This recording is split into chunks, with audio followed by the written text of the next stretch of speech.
Assalamualaikum warahmatullahi wabarakatuh. Bagaimana kabarnya teman-teman semua? Semoga kita selalu diberi kesehatan.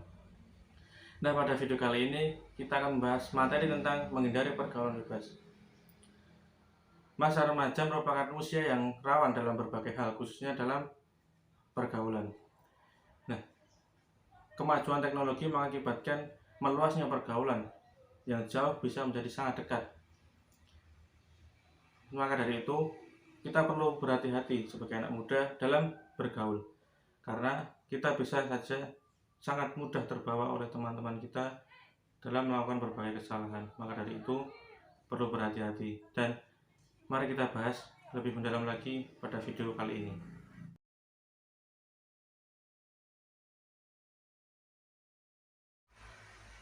Salah satu bentuk pergaulan bebas yang sering kita temui di lingkungan kita adalah berpacaran.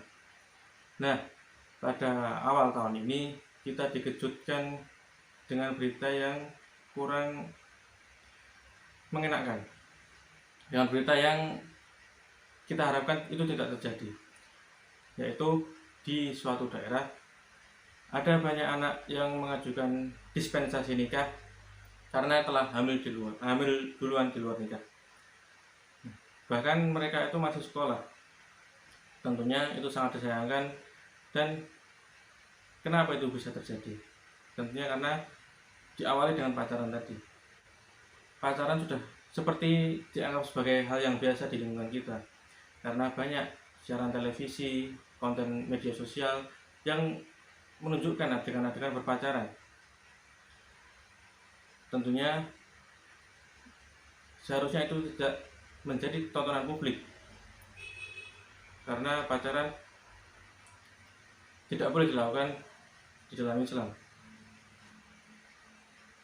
Banyak orang-orang yang melakukan pacaran seperti anak kuliah, anak SMA, anak SMP, bahkan sudah banyak ditemui anak-anak SD yang berpacaran. Tentunya umur-umur mereka itu belum pantas untuk berpacaran. Di dalam surat Al-Isra ayat 32 yang bunyinya wala taqrabu zina innahu kana fahisyatan wa sa'a sabila.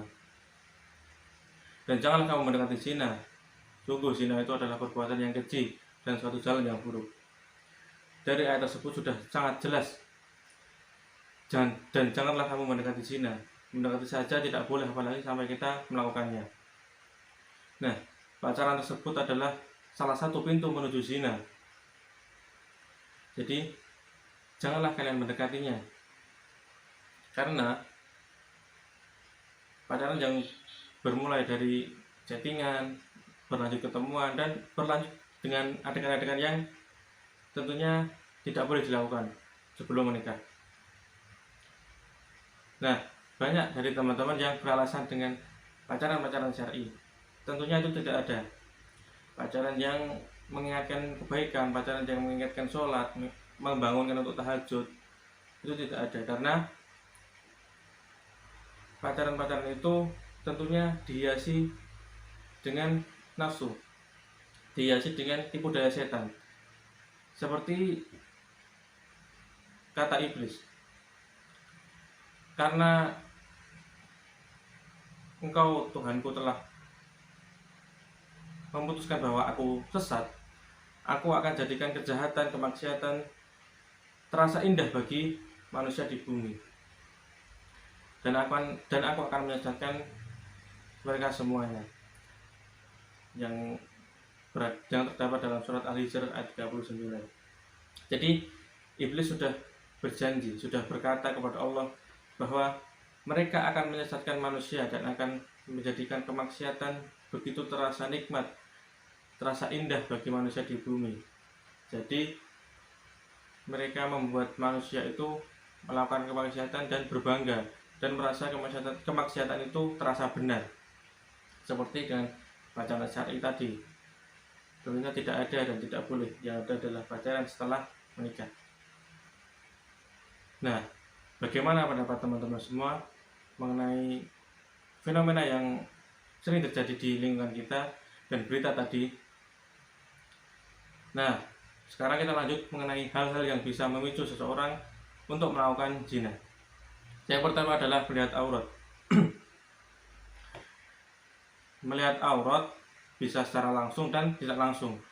Kalau secara langsung mungkin kita melihat seseorang yang kelihatan auratnya, yang kelihatan bagian-bagian tubuh yang tidak boleh dilihat. Nah, kalau tidak langsung mungkin kita melihat aurat seseorang melalui televisi, melalui sosial media, dan melalui internet. Jadi seharusnya kita menghindari tersebut karena tugas kita adalah menjaga pandangan agar kita tidak melakukan perbuatan zina, tidak terpancing hawa nafsu kita dengan melihat aurat tadi. Yang kedua adalah pergaulan bebas. Tentunya pergaulan yang melebihi batas tidak baik. Kita harus pintar-pintar memilih teman agar pergaulan kita terjaga, agar kita selalu dikelilingi oleh teman-teman yang baik. Ketika teman-teman kita baik, tentunya kita akan menjadi baik. Jika teman kita buruk, sangat rawan, sangat mungkin terjadi kita ikut menjadi buruk. Lalu selanjutnya adalah mendengarkan hal-hal yang mengundang hawa nafsu. Bisa saja kita mendengar rayuan-rayuan, mendengar cerita yang tidak senonoh dari teman kita, cerita-cerita yang tidak senonoh dari internet, dan lagu-lagu yang mungkin bisa mengundang hawa nafsu. Tentunya kita harus menghindari tersebut karena jika sudah memicu hawa nafsu, tentunya sangat mungkin terjadi perbuatan zina dan maksiat. Lalu berduaan atau berkhawat. Tentunya kita harus berhati-hati dalam berteman, dan apalagi dengan lawan jenis, dan janganlah sering-sering berduaan karena yang ketiganya adalah setan. Jangan berduaan di tempat yang sepi karena sangat akan rawan terjadi perbuatan zina dan maksiat karena rayuan-rayuan setan datang dari mana saja. Berkhawat, berduaan harus kita hindari karena itu bisa memicu hawa nafsu. Mungkin kita berada di tempat yang ramai tapi berduaan, kalau bisa tetap dihindari.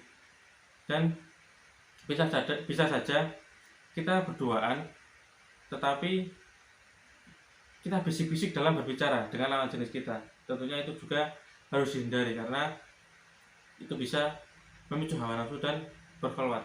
Intinya kita harus berhati-hati jika berteman dengan lawan jenis. Boleh saja berteman tapi harus ada batasannya, karena setan akan selalu membujuk manusia untuk melakukan kemaksiatan. Jadi jika lebih baiknya kita harus berhati-hati dengan teman lawan jenis.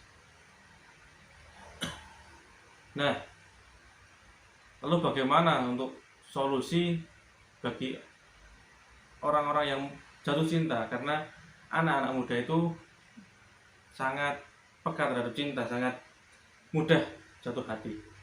Nah, kalau masih sekolah, fokus saja sekolah terlebih dahulu. Tapi kalau sudah lulus dan sudah bisa mencari nafkah, menikahlah. Karena wajib hukumnya menikah jika sudah siap dan takut akan kalah dengan hawa nafsu, akan melakukan maksiat. Jadi disarankan untuk menikah. Karena Rasulullah pernah berkata, aku tidak menemukan solusi yang terbaik untuk dua orang yang saling mencintai selain pernikahan.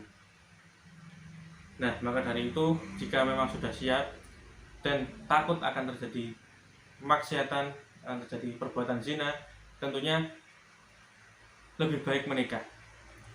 Lalu jika belum bisa menikah karena masih sekolah, kita bisa berpuasa dengan puasa-puasa sunnah.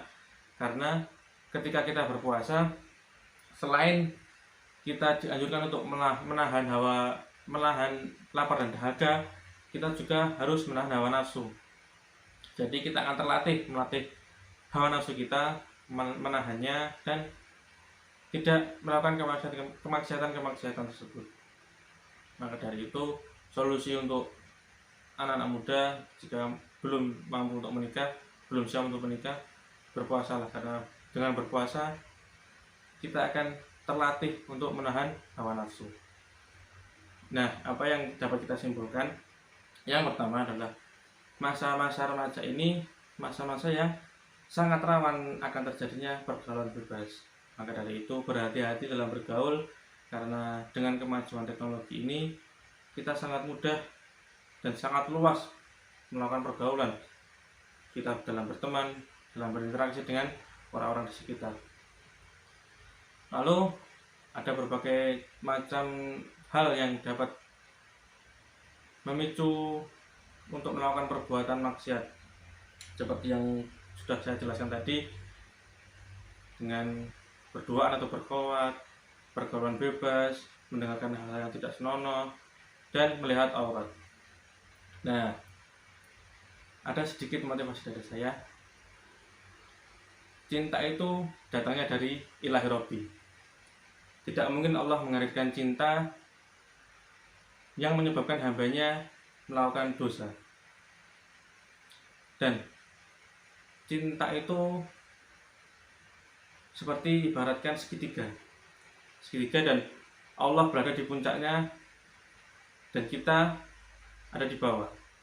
Jika kita mendekat, tentu kita dekat, tapi kita jauh dari Allah. Tapi jika kita sama-sama mendekat kepada Allah, kita juga dekat dengan Allah, dan kita juga dekat dengan orang yang kita cintai. Jadi rayu dulu pemiliknya, baru rayu ciptaannya. Rayu penciptanya, baru rayu ciptaannya. Nah, kita tidak perlu terlalu memusingkan tentang masa depan dan terutama tentang jodoh. Karena kata Syekh Abdul Qadir Al-Jailani, rasa khawatir yang berlebihan terhadap masa depanmu adalah sikap berburuk sangka kepada Allah Subhanahu wa taala. Jadi, lakukan dulu yang terbaik dengan mengejar cintanya Allah, melakukan yang terbaik agar menjadi manusia yang lebih baik lagi. Pasti akan dimudahkan oleh Allah dalam berbagai hal, terutama jodoh. Kita berusaha semaksimal mungkin, kita berdoa, karena jodoh adalah cerminan diri. Ketika kita baik, tentunya kita akan dijodohkan dengan orang-orang yang baik, Karena doa iblis saja diijabah oleh Allah, dikabulkan oleh Allah, apalagi doa kita orang-orang yang insya Allah beriman kepada Allah Subhanahu wa taala. Apapun yang menjadi takdirmu akan mencari jalannya untuk menemukanmu. Ali bin Abi Thalib. Baik, itu saja dari saya. Kurang lebihnya mohon maaf. Cukup sekian. Wassalamualaikum warahmatullahi wabarakatuh.